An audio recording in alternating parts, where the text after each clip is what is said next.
Florida, Congressman Byron Donalds. He joins us now in studio, no less. Congressman, how do you wander so far west? Why are you here? Well, look, I love the good people of San Diego. You know, their politics overall in this state is just terrible compared to my state. But, you know, when you talk about conservative policy, we want to make sure that we're just doing the right thing. Like, just do simple common sense things with respect to government, schools, families, business, economies, even the environment. I just want to share that message, so I'm in San Diego for a day or two to do that. All right, so let's find out if we're doing the right thing. I have a list of topics. You tell me if we're doing the right thing. Okay. Let's start with that prisoner swap that made the headlines last week. Billions of dollars for 5 U.S. citizens.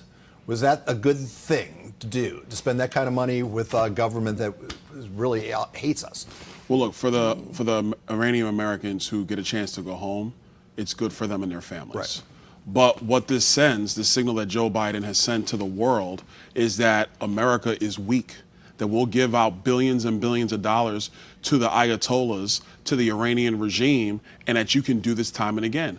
What's North Korea thinking right now? What's Russia thinking? What's China thinking? Snatch as many Americans as you can. You got it right. And they're looking at this president and they're saying, this guy is weak sauce. We already knew that because when Vladimir Putin invaded Ukraine, the only reason why he did it is because he saw Joe Biden leave Afghanistan with his tail between his legs. 13 of our men and women died because of his recklessness and his dereliction of duty. And our adversaries have seen that this guy is not prepared to do the hard thing to lead not just America, but the world. And so it's open season. So now you have situations like this. This is a terrible precedent to be setting. All right, on the White House front, special counsel. Finally, there's some fairness. You know, Mr. Trump's being investigated up and down. Now Hunter Biden, a special counsel has been called to investigate him. Good thing, right? No. Actually, what's happening here is that Merrick Garland and the Department of Justice are in violation of their own protocols. Special counsels are supposed to come from outside the Department of Justice. Listen, David Weiss has been at this thing for 3-4 years now, and he comes up with this lame plea deal where they try to stick a FARA violation into it.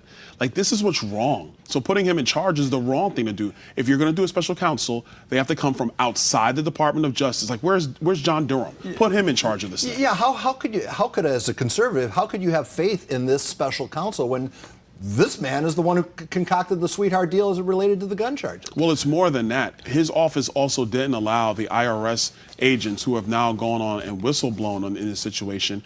They didn't allow them to get location data on the famous WhatsApp text message of, I'm sitting with my dad, where's our money, we're never going to forget this stuff. They couldn't even do normal investigative processes under David Weiss. Now he's going to be the guy who's going to have all the power to bring Hunter Biden to justice. And by the way, any other American that didn't pay taxes like this, you would be in jail. They try to give him a misdemeanor slap on the wrist. And what do you say to the folks on the left who say, hey, there is what has gone on between the president and his son that's just the way of Washington. Of course there's influence here and there. That's not illegal. What do you say to those people? I tell them that, number one, that's not true. Number two, what they need to understand is that Joe Biden did use his powers as then Vice President of the United States to influence Ukrainian policy. That is a pay-for-play scandal. It's public corruption, and that is illegal. So does that lead to articles of impeachment? I think it does. And I think what you're going to see on Capitol Hill is we're going to start our impeachment inquiry, which, by the way, is the proper approach, not what Nancy Pelosi did, where they had one hearing and then articles of impeachment were on the floor. What Republicans have been committed to is following the evidence. Let the evidence speak for themselves. Like, we don't embellish. We're not pulling things out of the sky. That's the evidence. It speaks for itself. We're going to go through an investigative process, I believe, in the Judiciary Committee through an impeachment inquiry. There's going to be several hearings on that. And then if the evidence speaks for itself, then there'll be impeachment articles brought to the floor. So sometime later this week, probably next week, the president or former president, Mr. Trump, will be indicted for a fourth time with the allegations coming out of the Peach State. What do you say about that? I think it's bogus. I think it's BS.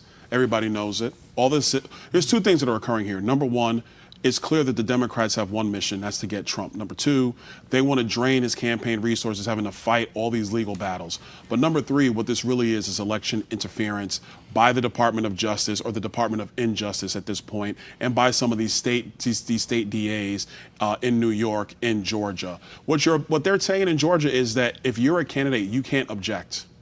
You can't actually go through the process of objecting. Every candidate has the ability to do that. I don't care if you're a Republican or a Democrat. You have the ability to contest an election. There's nothing wrong with that. And yet witnesses are lined up to say that illegalities were happening as it related to with the electors and whatnot. It's, on the surface, it seems like Mr. Trump will fade under the weight of all these indictments. You say? Oh, no, he's not fading. I was with him the other day in Iowa. Trust me. He's not fading. He's not going anywhere. He knows this is BS. The American people know that this is a two-tier system of justice. This is the gross unfairness that we see in third world countries. This is not the values of the United States of America. And it's going to take Republicans to stand up to this, because what we want to have is a justice system that holds everybody accountable. If you do wrong, you got to pay the price. That's what our justice system is supposed to do, not weaponizing it against your political rivals. It used to be we would make fun of governments that were doing things like this. We would call them banana republics, and yet I don't know that we're in the position to make fun of anybody. What's happening? It's not about being unpopular or not. It's what it is. Well, you're from Florida.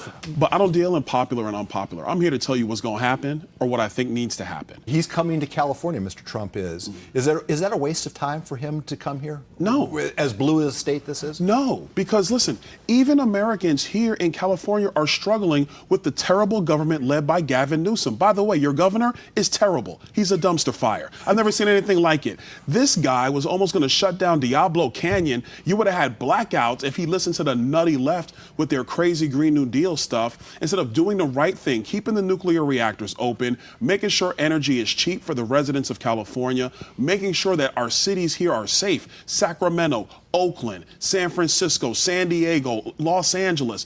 They've done a terrible things, the Democrats, with this state. So Donald Trump coming out here to talk to the people of California is a good thing. That's what presidential leadership is. It's not about red state or blue state. It's making sure that all Americans live under the dream of America. Women in suburbs, will they hear that message? They should. They need to. Let me talk to the... Because the abortion is a big deal, and can the Republicans overcome that messaging issue? Well, look, what I'm going to do is tell you exactly what Donald Trump told Caitlin Collins on CNN about a couple months ago. He said, listen, the Supreme Court overturned Roe. Roe was a terrible decision.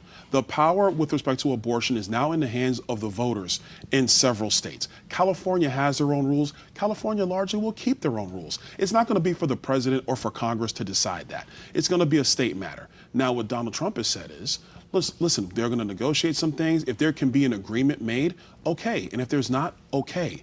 But this is a state issue. Abortion is very personal.